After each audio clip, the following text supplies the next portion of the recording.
Assalamualaikum warahmatullahi wabarakatuh. Hi, good morning my beloved students. Well, I hope that today you have a very well condition with your family. Baik, anak-anakku sekalian, apa kabarnya hari ini? Semoga dalam keadaan sehat bersama dengan keluarga tercinta. Now, before I continue our lesson, saya akan mengajak anak-anakku sekalian untuk berdoa sesuai dengan kepercayaan kita masing-masing. Berdoa dimulai. Ya, selesai. Well, in this great occasion, my beloved students, I would like to show you the best competence of our material for today. Nah, hari ini saya akan menampilkan kompetensi dasar yang akan kita pelajari pada pagi hari ini. Enjoy my class and happy showing my video.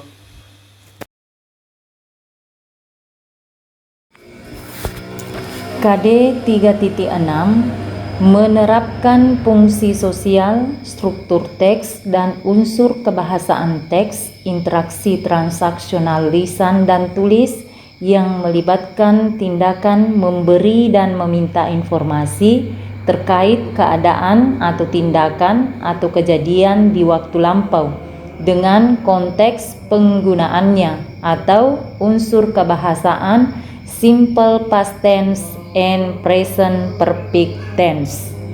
Indikator mengidentifikasi struktur teks dan unsur kebahasaan atau simple past tense and present perfect tense.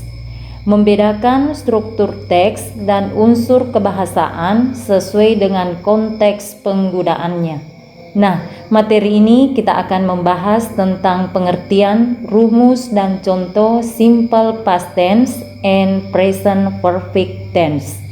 Simple past tense adalah bentuk sederhana untuk menunjukkan kejadian di masa lampau atau sebuah kegiatan yang dilakukan oleh seseorang atau lebih yang waktu terjadinya telah selesai pada saat itu dan tidak ada lagi hubungannya dengan sekarang.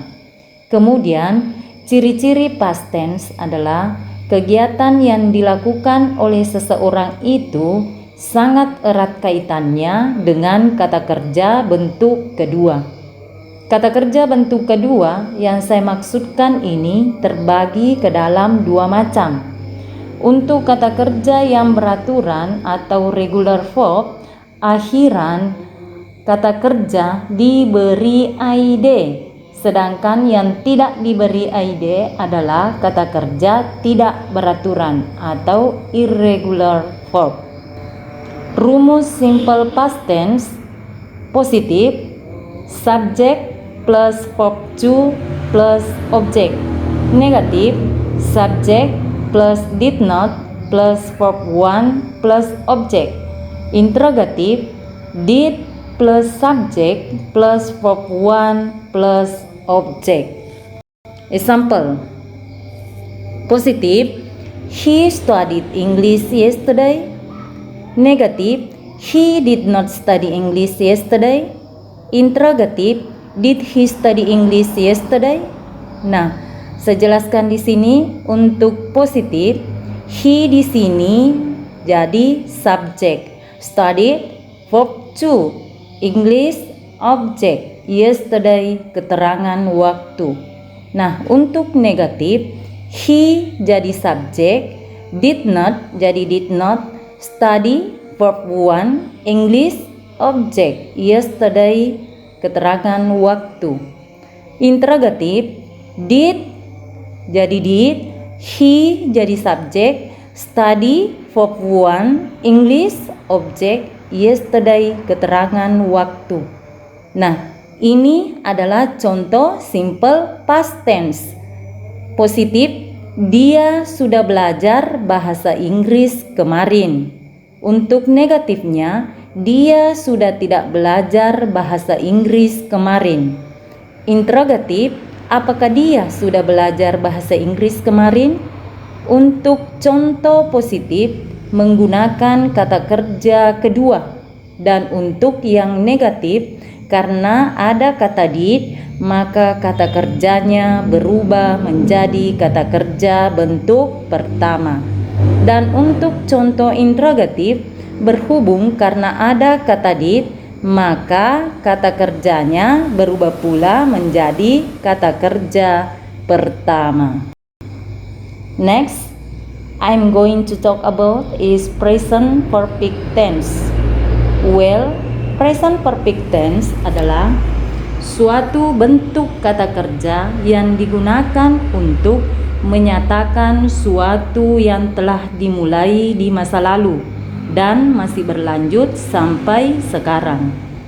Rumus untuk positif: subject plus have has plus verb free plus object.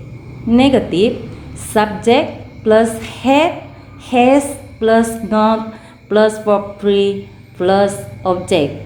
Interrogative: have has plus subject plus verb free plus object.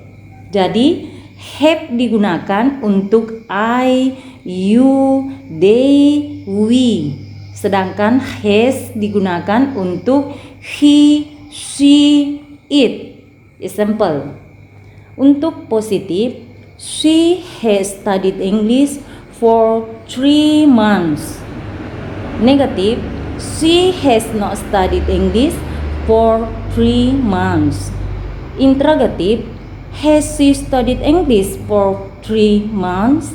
Nah, di sini she jadi subjek untuk positifnya, has jadi has, studied verb 3, English objek for 3 months itu keterangan waktu.